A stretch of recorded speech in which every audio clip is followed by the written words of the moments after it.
I killed all of my colleagues, and I'll never get caught. This is my confession.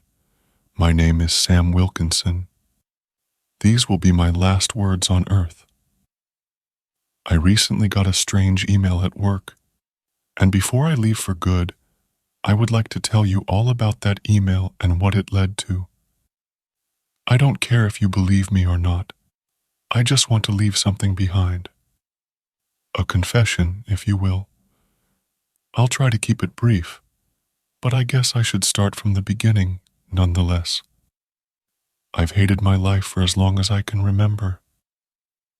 It started on my first day of school. That was when the bullying began. I don't know what I did to deserve it, or why it continued no matter how many times I changed schools. My only crime, it seems, was that I was fat. It was a vicious circle. The more they teased me, the more I ate to comfort myself, and the more I ate, the more they teased me. I became depressed and more socially awkward. As I got older and entered high school, I began to despise people in general, basically everyone except my mom.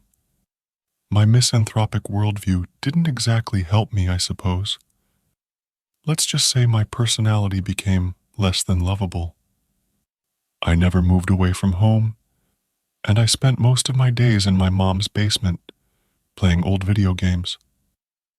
Such was my life. I'm already talking about it in past tense. My God, that's still my life. My biggest shame, my biggest guilt, is that my miserable condition made my poor mom unhappy. I've seen pictures from right after my birth. My mom looked at me with so much joy in her, then young eyes. At that time, she couldn't imagine what a worthless shadow of a person I would become. She imagined something different. She thought that little boy would grow up to become a man who eventually would give her grandchildren. She didn't think it would grow up to be me. I never learned any skills other than playing video games, so for the longest time I couldn't get a job. But that was how I liked it. I didn't want to be around people. However, about 3 years ago, my mom forced me to educate myself so that I could find work and help out with the rent that kept on getting higher and higher. Reluctantly, I agreed, and pretty much chose a subject at random at a vocational school as close to home as possible. I didn't have a driver's license, so I couldn't travel too far from home. I didn't mind that, though. I wanted to be as close to home as possible anyway. The subject I chose wasn't fun. It was business administration, which pretty much just meant I would spend my time staring at spreadsheets in Excel all day. I never thought it would lead to anything, not because I didn't learn what I was taught, but because I didn't think anyone would be crazy enough to hire someone looking like me. However, after my internship at a large tech company, I won't mention its name here, but you've probably heard of it, I miraculously got hired. Although I had suffered all my life, it wasn't until this period of my life, which I'm living in right now, that I started considering ending my life. The stress was unbearable from the start. Every day when I took the bus to work, I had to see how people actively chose not to sit next to me. The workplace had an open office space, so I couldn't get away from people however much I tried, and they couldn't get away from me. For some reason, I had to sit together with the people from HR, the loudest and most social people in the entire building. I had to listen to their small talk all the time while I stared at my horribly boring spreadsheets. And, not surprisingly, they didn't like me. Mostly they pretended I didn't exist, but as soon as I had to talk to them, or as soon as I accidentally met their eyes, I could see the revulsion in their eyes. Jennifer, the young woman next to me, hated me the most. She always greeted me with an expression of disgust, and I often saw her roll her eyes when I sat down next to her. She was visually annoyed as soon as I spoke to her. From time to time, I heard them talk about me behind my back. Jennifer didn't even care to lower her voice. I couldn't really go to the HR department with my issues. This was the HR department. This is what my life has been like for 3 years now. Recently, my boss called me to her office. Apparently, a complaint had been made against me. She said the person who made the complaint wanted to be anonymous, but I'm pretty sure it was Jennifer. My boss told me, with pity in her voice, that it concerned my hygiene. "Why don't you take a shower in the morning?" she said. I already did that, but after walking the few hundred meters to the bus station, and after sitting on the bus more or less crippled with anxiety, I was sweaty again. I couldn't help it. Hearing this made me hate myself so much. My suicidal thoughts skyrocketed. The only thing that prevented me from actually killing myself was how much it would have hurt my mom. I couldn't do that to her. But guess what? A week ago, my mom died. When I came home from work, I found her on the floor of the living room. I could tell she had been lying there since early morning because she still had her dressing gown on. She was still alive, but she couldn't speak anymore. She gurgled with a confused look on her once so beautiful face. I called the ambulance immediately. She died at the hospital later that night. The doctor told me she had suffered a massive stroke. Of course, this would have been devastating for anyone, but for me, it pretty much meant the end of my life. From my perspective, this world didn't have any decent people in it anymore. My boss didn't let me off work, not even to grieve my own mom. That was the kind of asshole she was, but it was just as well. Staying home would just have reminded me of my mom. Everyone knew what had happened when I came to the office. I could tell from the atmosphere. No one gave me their condolences. I imagined shooting myself in the head, blowing my brains out right in front of everybody. But I didn't own a gun. Instead, my actual plan was to jump out of the window. After all, we sat 50 floors up. There was no way I could survive a fall like that. I had never felt so sure about it before. I had made my decision. It was at that moment that I received the strange email. As I said, this was a week ago now. The email began, "Here's your access to the forest." A username and password followed, and at the button it said, "Regards, Life." Life was using a company email, so I assumed he was from IT and that they had started using a new software or system. I did find it odd that he didn't explain what it was, though. I didn't put too much thought into it, though, and just assumed it had already been explained at some meeting where I hadn't paid any attention. I asked Jennifer if she knew what it was. She shook her head with her typical attitude and said no with the kind of tone you use when a creep asks you out on a date. As always, I pretended like nothing, but inside, I couldn't help but feel as worthless as she thought I was. I took a quick look at the window and told myself to just do it. However, I wanted to wait until after my mom's funeral. Soon, I thought, and tried to picture Jennifer's reaction to seeing me jump. When I closed Excel a few hours later, just before lunch, I noticed a new shortcut on the desktop. The icon depicted a few pixelated trees. The forest, it was called. I thought it was kind of strange that it had just appeared out of nowhere. Usually, I had to bring the computer down to the IT department to install new software. With nothing else to do, I clicked on the file, a program that reminded me of how software used to look in the 90s, opened up in front of me. It didn't have that much content. There was a window that streamed what looked like a live video of a forest. I was able to use the mouse to look around 360 degrees, but other than that, there wasn't much I could interact with. The video quality was pretty low, but it didn't look computer animated. However, I soon got the impression that it must have been a computer game because under the stream, there was a bar that let you set the speed of time.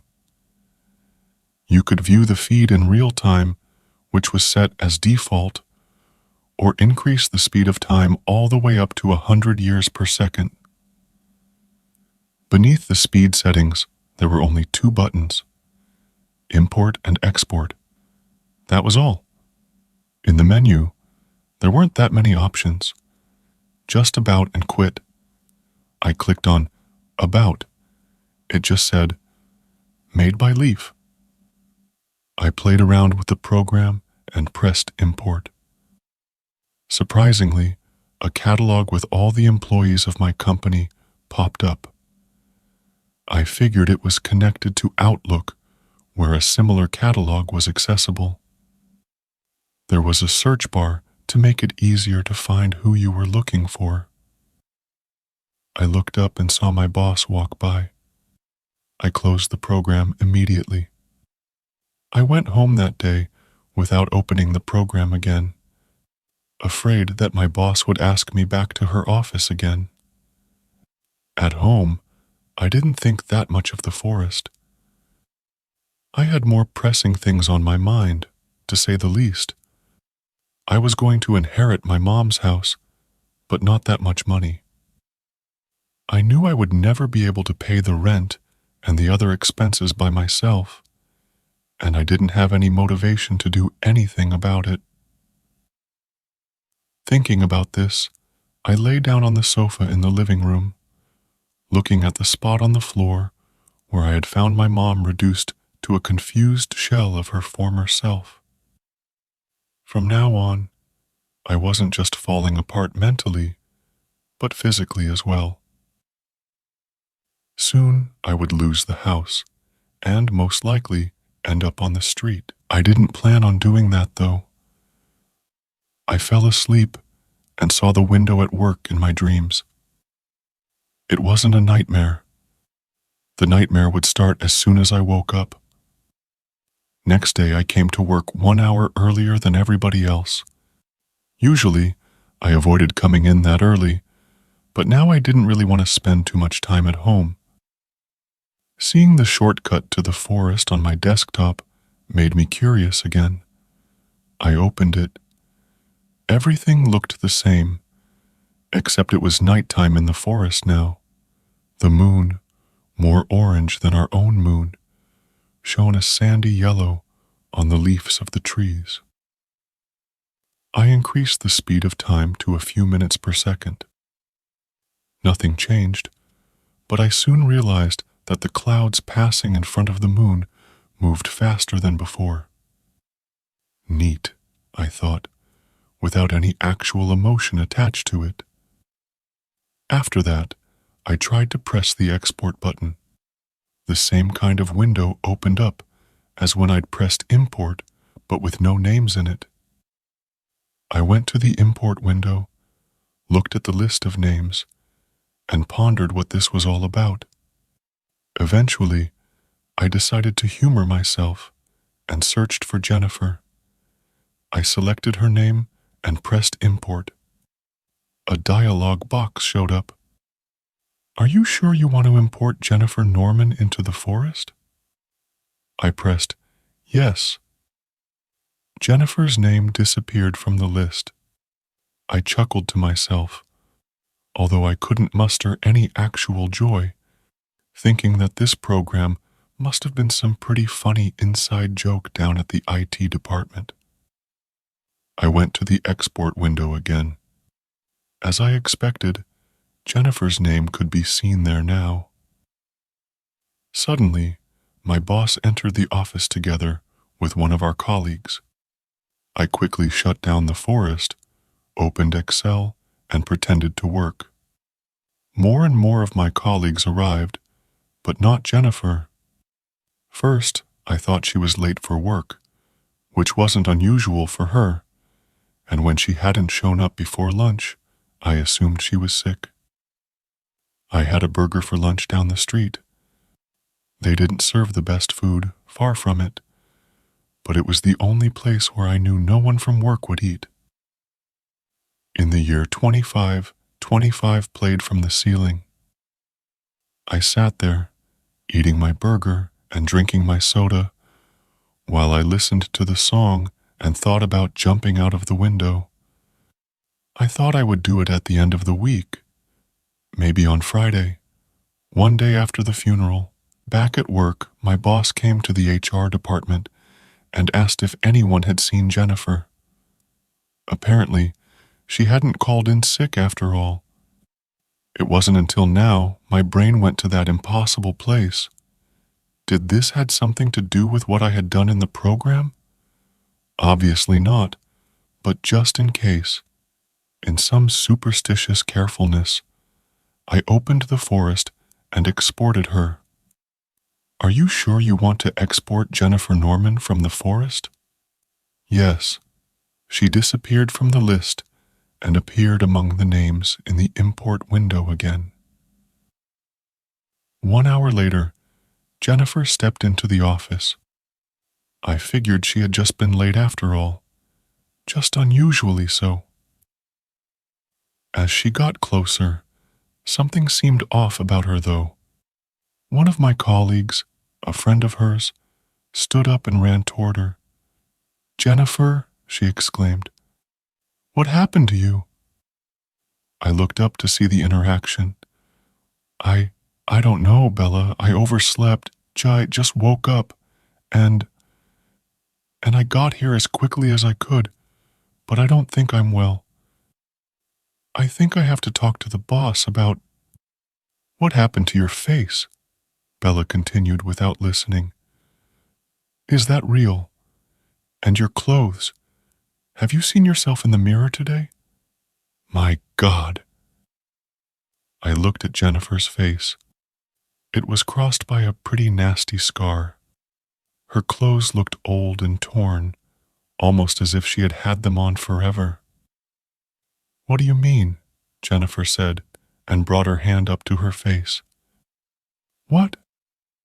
She ran into the bathroom, presumably to look herself in the mirror, and a few seconds later she screamed and came running out crying. Everyone stood up, even me, and watched her leave the office in a panic. At that moment it dawned on me. The time. It was set to several hours per second in the forest. I did some quick calculations in my head. If this had anything to do with me importing her, she would have been inside the forest for more than 3 years.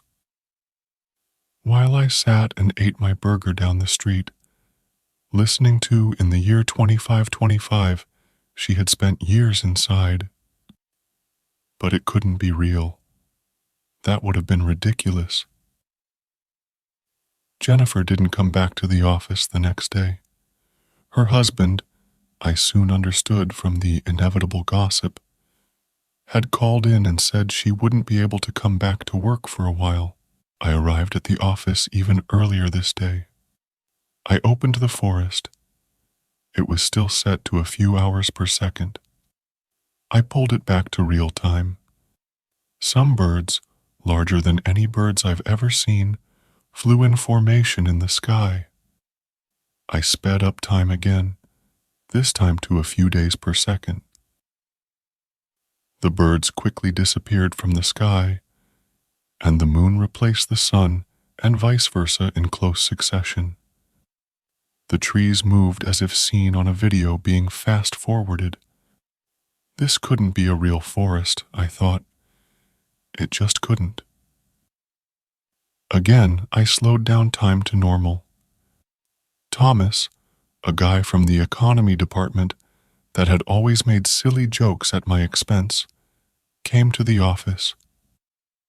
I looked at him as he walked toward his office space with his leather briefcase in his hand and his expensive watch around his wrist. He looked at me. I nodded, but he ignored me. I couldn't see his office space from where I was sitting, but as soon as he had passed by, I heard him placing his briefcase on his desk and opening it. I made sure the time was set to default and pressed import. Thomas Wachtmeister, I typed in the search bar, and then I imported him. Are you sure you want to import Thomas Wachtmeister into the forest? I was. As soon as his name disappeared from the list, I carefully walked around the corner. His briefcase was lying on his desk, but he was nowhere to be seen. I went back to my computer. I looked at the video stream of the forest. It was in the middle of the day there now. I slowly moved the camera 360 degrees to try and see if I could see Thomas somewhere. It made me feel like an idiot even trying this, given how impossible it was. I didn't see him anywhere, but I did see some weird animals. 2 bluish giraffes walking by.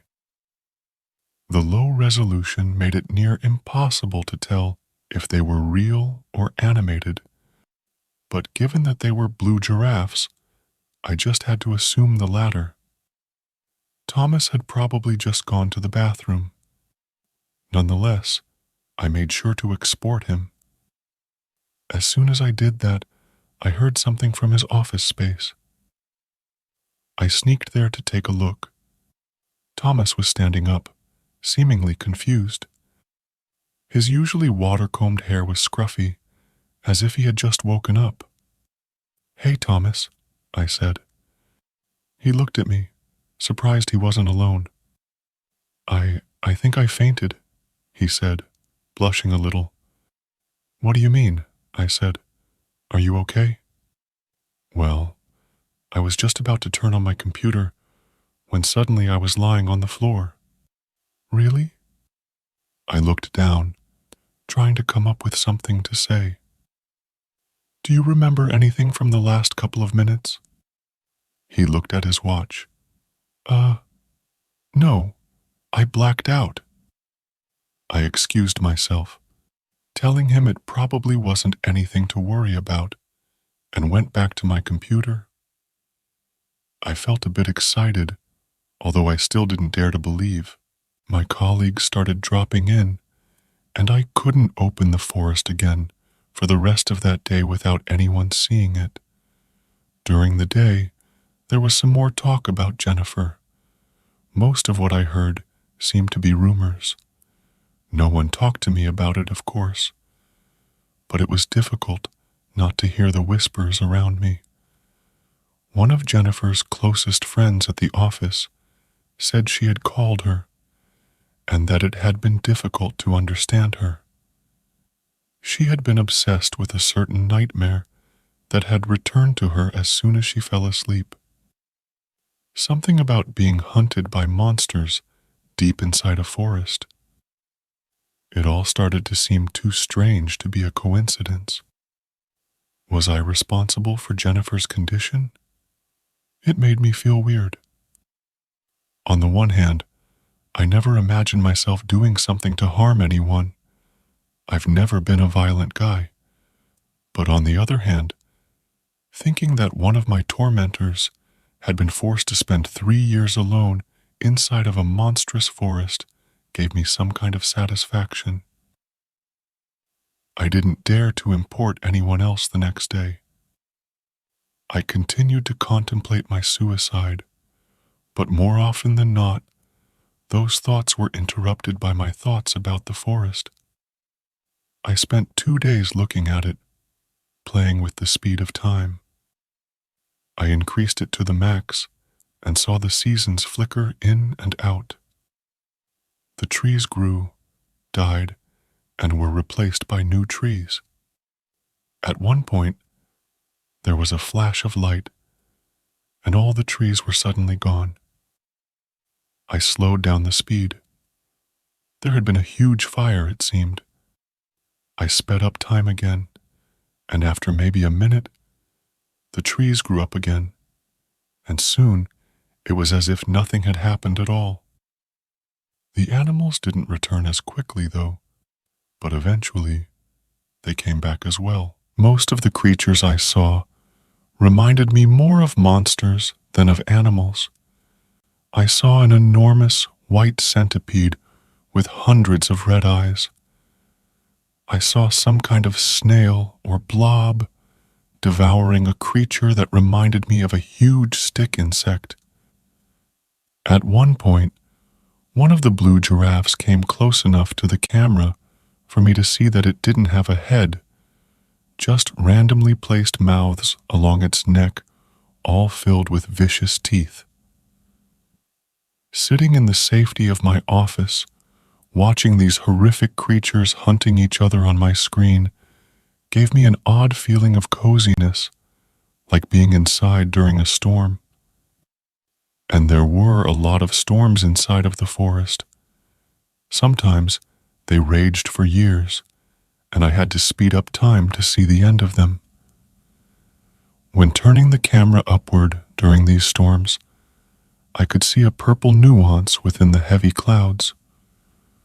All of this mesmerized me to such an extent that I didn't think much of the window, but I still knew that my life was over and that I didn't really have a choice.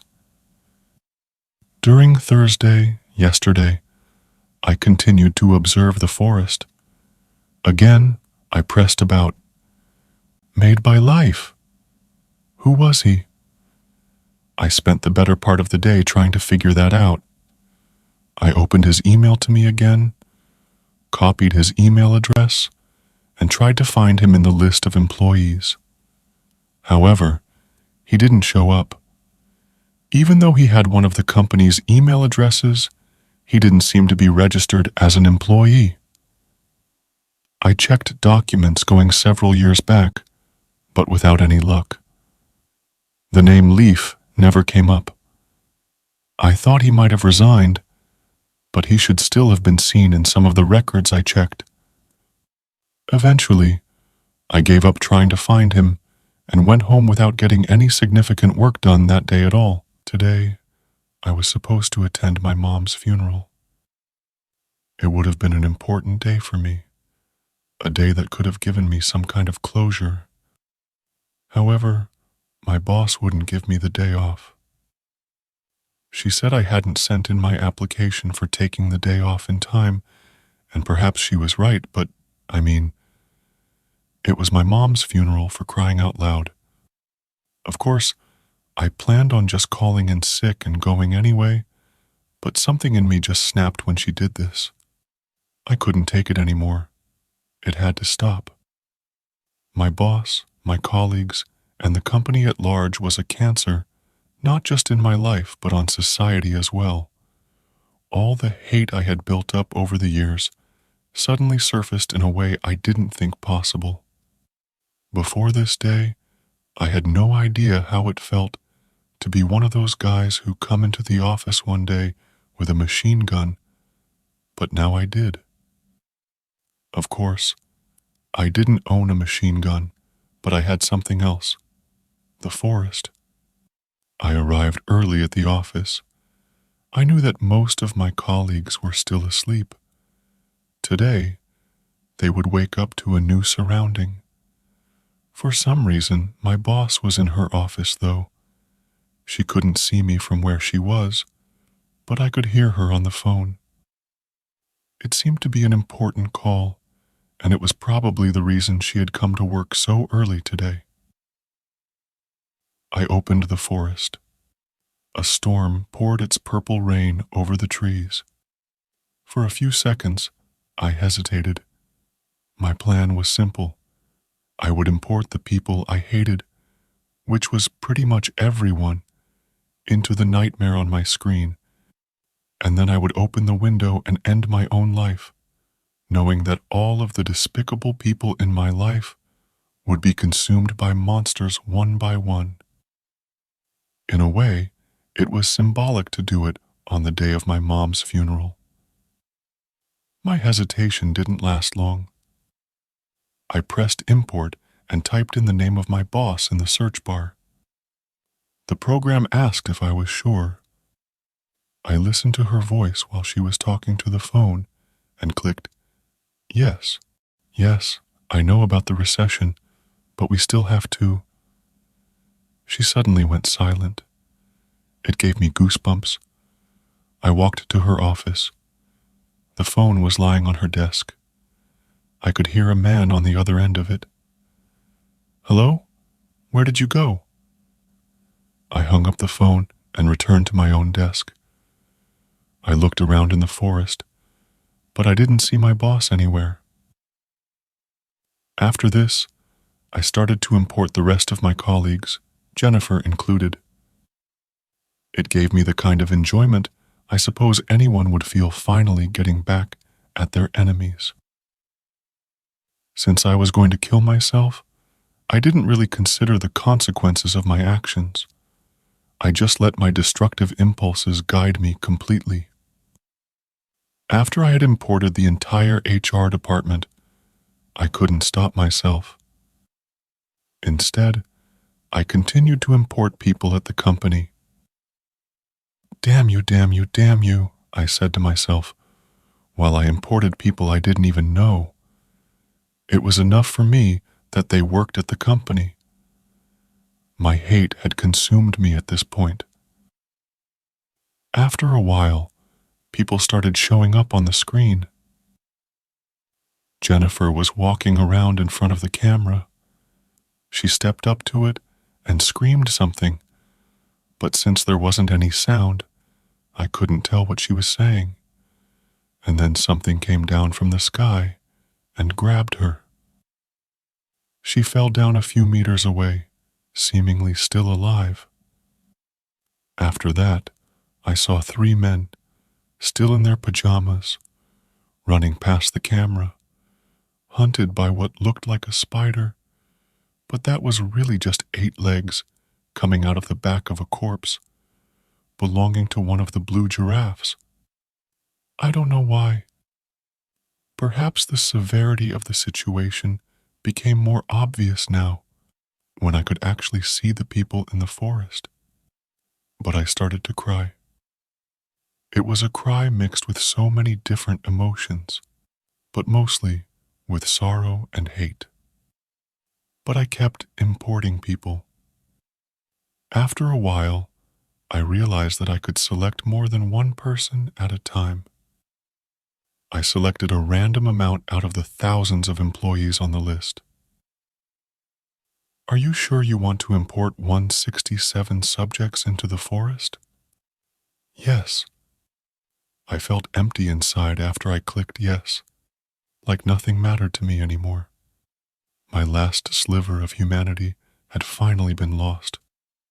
With a cold heart, watching my confused colleagues seeking safety from the storm in the forest, I increased the speed of time to a few days per second. It went too fast for me to see anyone. Suddenly, a dialogue box popped up. "James O. Nielsen is about to expire. Do you wish to export?" I pressed no. Now I knew I had killed. This happened a few more times until I just put the speed at maximum. Immediately, a new dialogue box appeared.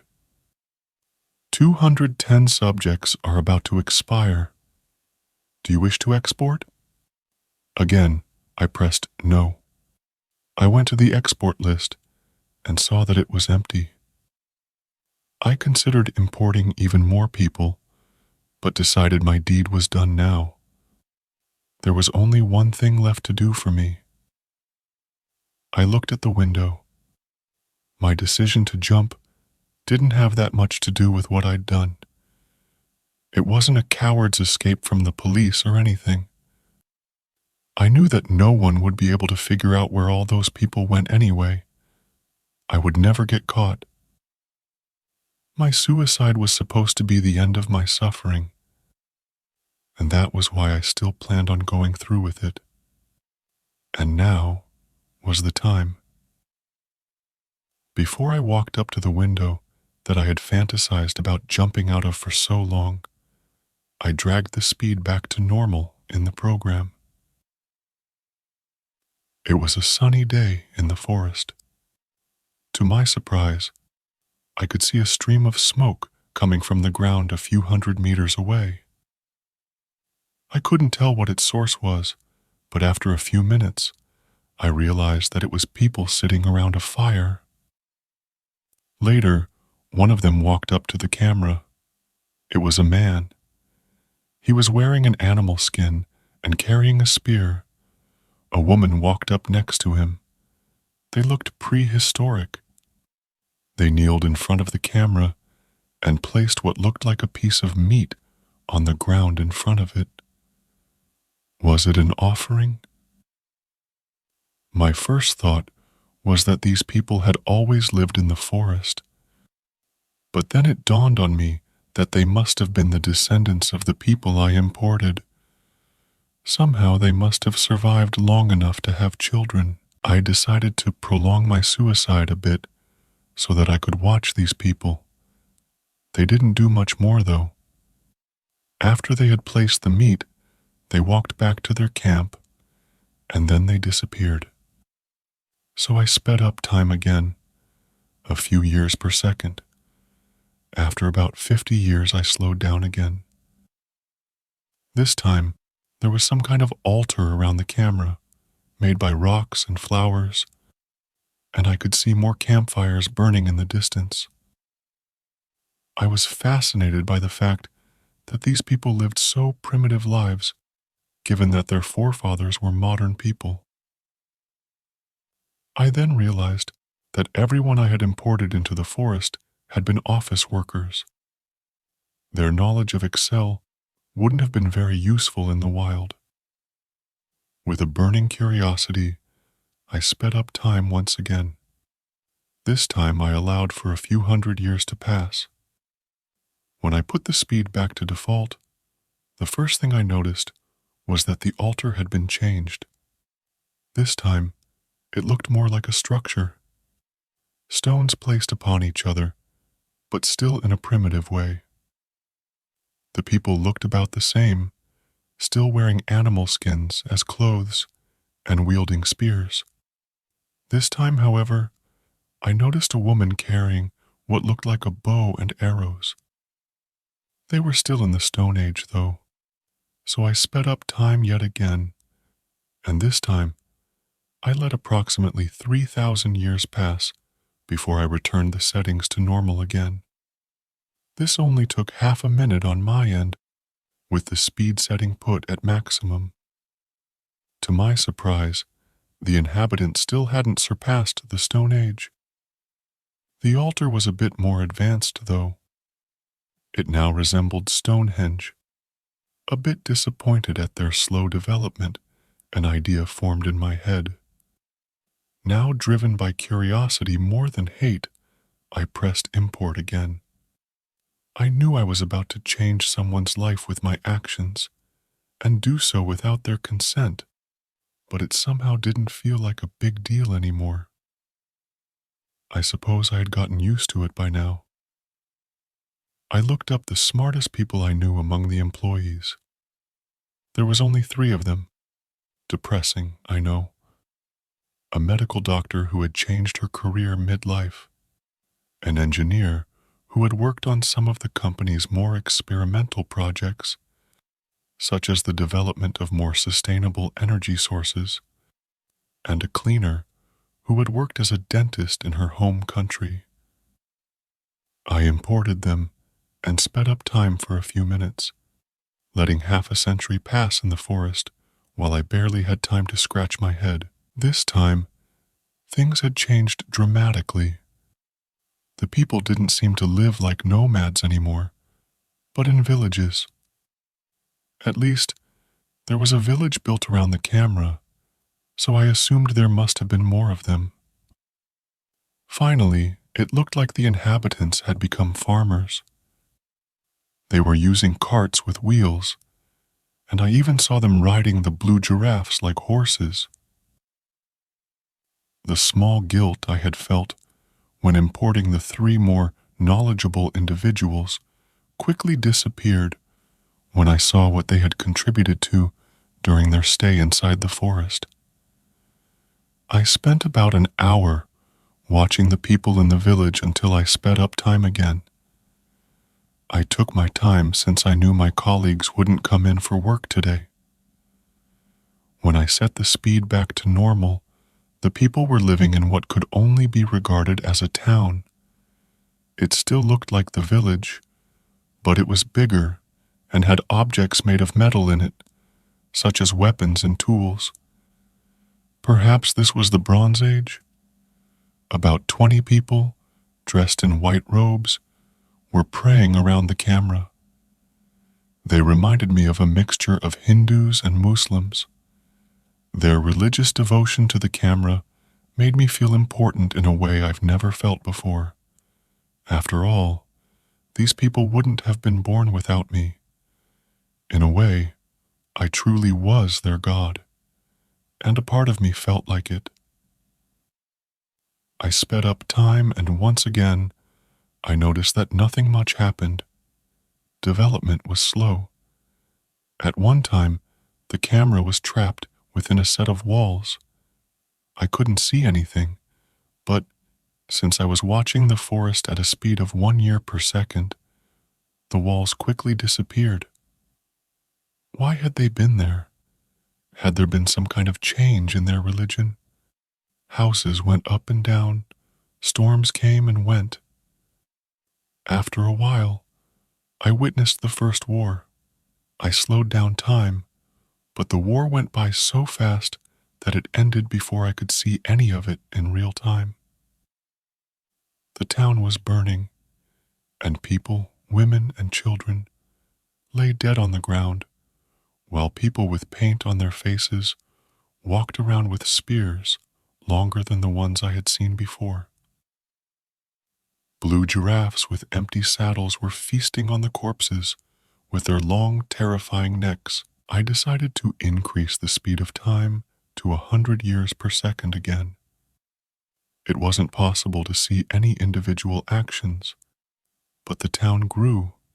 Then, it was seemingly destroyed for a fraction of a second, and then it reappeared even bigger than before. This was repeated several times, and after about a minute on my end, 6,000 years in the forest, I slowed down the speed of time again. The town was an ancient city now, looking like what I imagined Athens must have looked like back in the day. I noticed the flag of this civilization. It was black with a golden tower in the center. Perhaps it depicted the camera, I thought. After all, I had never seen the camera and didn't know what it looked like. As I let time speed up again, this city was destroyed and rebuilt a few times as well. Where is everybody? It was the janitor, a guy that always joked about my weight. I said out of surprise. I've no idea. I tabbed down the forest. Hey, what was that? He said. Some kind of game? No. Come on, let me see it. I nervously brought the program up on the screen again. The forest? Yeah, it kind of just appeared on my computer, I said. I panicked and didn't know what else to say, but the truth. So, what do you do? Is it like Age of Empires or something? Yeah, I said hesitantly. No, not really. I don't really know what it is. I felt a drop of sweat running down my cheek. You aren't supposed to play games at work, you know. That's why you're so fat. You need to stop playing all these computer games all day and hit the gym, man." He laughed. "It isn't really a game," I said, ignoring his insult. "Look, there are only two options, import and export. And hey, look, if I press import, I get this list of everyone that works here." I opened the list. "Really?" he said. "That's weird." "Yeah, everyone is on the list. Look." I typed in his name. "Here's you. You're on the list." "Well, what happens if you press import?" I don't know. Let's try it." I selected his name and pressed import. The usual dialog box appeared. "Are you sure you want import Ignacio Gonzalez into the forest?" Ignacio laughed. "This is some strange shit, man. I clicked, yes. I never saw him disappear. Even though he stood right next to me, I didn't see him vanish. He was just gone. It almost felt like he had never been there at all. I quickly sped up time again. "Ignacio Gonzalez is about to expire. Do you wish to export?" I absently clicked no and let time flow by in the forest at full speed. Given what I knew about history on Earth, I assumed that the civilization inside the forest would soon mimic my own civilization. A minute later, I saw that I was right. The city had gone from ancient to modern in only 60 seconds. I didn't see any skyscrapers or anything, though. The camera was inside what looked like a huge military facility. People that looked like scientists walked around it doing different kinds of measurements. For a few minutes, I watched them work. On one of the walls, there was a huge world map. It didn't depict any continents on Earth.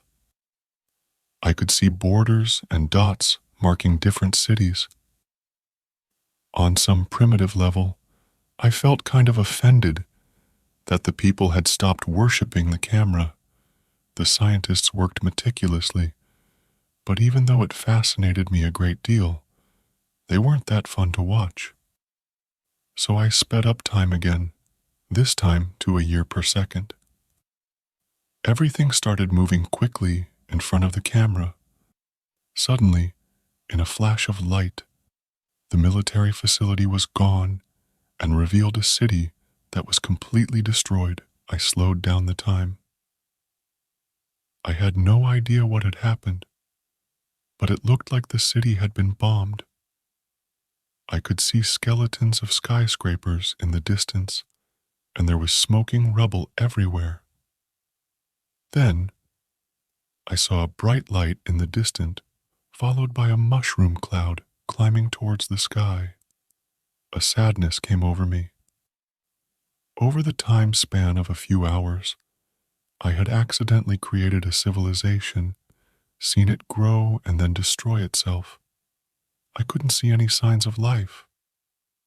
I set the speed at maximum. It only took a second for everything to turn green. The forest was back, just as pristine as it had been from the beginning. Now, I figured, it was time to end my own life.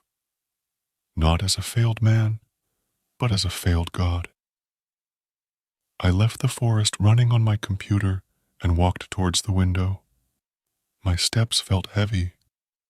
As I opened the window, letting the summer air in, I realized I had forgotten my phone at my desk. I didn't want anyone to enter it after my death, so I went back to get it.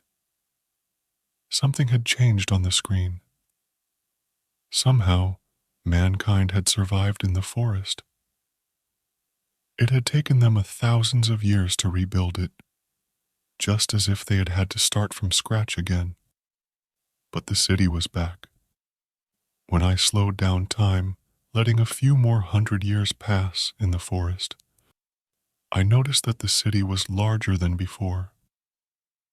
The skyscrapers reached further up into the sky, and to my amazement, I could see thousands of vehicles flying through the air. I used the camera to look around, and when I looked up towards the sky, I could see lights on the surface of the orange moon. People were living there now. As I watched this world, now completely transformed from a horrific wilderness to what looked like a technological paradise, far surpassing anything on Earth, I cried tears of a happiness I've never felt before in my entire life. I looked at the window in my office and at the boring, primitive city stretching out into the horizon on the other side of it, and then at the city glittering on my computer screen. I thought about my beloved mom.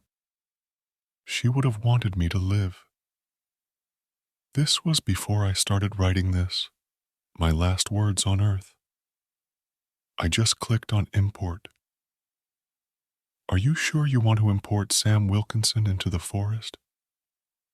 Before I press yes, I just want to say one more thing. If you ever get an email from a man named Leaf with a login to the forest, say thank you from me. Thanks for watching, and subscribe our channel to watch more upcoming amazing stories. Till then, see you later. Have a good day.